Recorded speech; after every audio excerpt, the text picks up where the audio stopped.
ഞാനും എന്റെ സ്വഹാബത്തും നിലകൊണ്ട വഴിയാണ് യഥാർത്ഥ വഴിയെന്ന് അറഫയുടെ മണ്ണിൽ വെച്ച് മുത്തുനബി പറഞ്ഞ ഹദീസ് സമസ്തക്കാർക്ക് തർക്കല്ല, മുജാഹിദീങ്ങൾക്ക് തർക്കല്ല, ഈ നാട്ടിലൊരു മുസ്ലിമീങ്ങൾക്കും തർക്കല്ല. എങ്കിൽ ആ 1400 കൊല്ലത്തിലേക്ക് കുത്തുബിയത്തിനെ മുട്ടിക്കാൻ ആർക്ക് കഴിയും? അതിന് പ്രത്യേകത കൽപ്പിക്കുന്നില്ലേ ഈ ഉമ്മത്ത്? അത് വീട്ടിൽ ഓതിയാൽ ബറക്കത്ത് വരുമെന്ന് പറയുന്നില്ലേ? അത് ചൊല്ലണമെങ്കിൽ കുറെ ഷർത്തുകളില്ലേ? അത് ചൊല്ലണമെങ്കിൽ പല നിബന്ധനകളില്ലേ? ഇതൊക്കെ നിങ്ങൾക്ക് പഠിപ്പിച്ചു തന്നതാരാണ്? ദീനുണ്ടാക്കാൻ നമ്മൾക്ക് അർഹത തന്നതാരാണ്? കുത്തുബിയത്തിന് 300 കൊല്ലത്തെ പ്രായമാണുള്ളത്.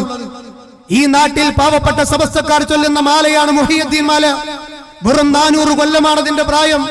ഞാൻ ആത്മാർത്ഥമായി പഠിക്കാൻ വേണ്ടി മാത്രം പറയാൻ, ആരുടെയും വികാരത്തെ നോവിപ്പിക്കാനല്ല പറയുന്നത്. 400 കൊല്ലം മാത്രം മതിയോ ഇസ്ലാമിൽ ഒരു പ്രമാണമായി തെളിയാൻ? അതുപോലെ തന്നെ നമ്മുടെ നാട്ടിലെ ആളുകൾ ചൊല്ലുന്ന സ്വലാത്താണ് നാരിയ സ്വലാത്ത്. 600 കൊല്ലത്തെ പ്രായമാണ് അതിനുള്ളത്. 600 കൊല്ലമാണോ സലഫുകളുടെ പ്രായം?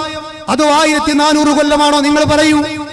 ആ കാലഘട്ടത്തിലേക്ക് ഈ സ്വലാത്തിനെ മുട്ടിക്കാൻ ആർക്ക് കഴിയും? ഞാൻ അതാ പറഞ്ഞത്. ഞങ്ങൾ അഹ്ലുസുന്നയുടെ വഴിയിലാണ് എന്നൊരു ഉസ്താദ് പ്രസംഗിക്കുമ്പോ അദ്ദേഹം അത് പറയുന്നത് ആത്മാർത്ഥമായിട്ടല്ല എന്ന് ഞാൻ പറഞ്ഞത് കൊണ്ടാണ്. എങ്ങനെയാണ് ഇത് 600 കൊല്ലമായാൽ അഹ്ലുസുന്നയുടെ വഴിയാകുമോ? തീർന്നില്ല. ബുർദ എന്ന് പറയുന്ന ഈ സമൂഹത്തിലെ ആളുകൾ ആലപിക്കുന്ന ബൈത്തില്ലേ, ആ ബുർദ ബൈത്തിന്റെ പ്രായം 600 കൊല്ലമാണ്. നമ്മുടെ നാട്ടിൽ പ്രവാചക സ്നേഹത്തിന്റെ പേരിൽ ആഘോഷിക്കുന്ന പല ആഘോഷങ്ങളും 800 കൊല്ലത്തെ പഴക്കം മാത്രമാണ് അതിനുള്ളത്. ഇതിനൊന്നും എന്ന് പറയുന്ന ആ അടിത്തറവാകാൻ, ആ തെളിവ് തെളിയിക്കാൻ ആർക്കും സാധ്യമല്ല. ഇപ്പറഞ്ഞതെല്ലാം പിന്നീട് ദീനിലേക്ക് കടത്തിക്കൂട്ടിയ പുത്തനാചാരങ്ങളാണ്. അപ്പൊ നിങ്ങൾ പറയൂ, മുജാഹിദ് പ്രസ്ഥാനം പ്രവാചകന്റെ കാലഘട്ടത്തിലുള്ളത് മാത്രം ചെയ്യുമ്പോൾ, മുജാഹിദുകളെ പുത്തൻവാദികൾ എന്ന ഉസ്താദന്മാർ വിളിക്കുമ്പോൾ, പുത്തൻവാദങ്ങൾ മാത്രം കൊണ്ടു നടക്കുന്ന നിങ്ങൾ അഹ്ലുസുന്നയുടെ വഴിയാണെന്ന് പറഞ്ഞാൽ ഇത് വിരോധാഭാസമല്ലേ?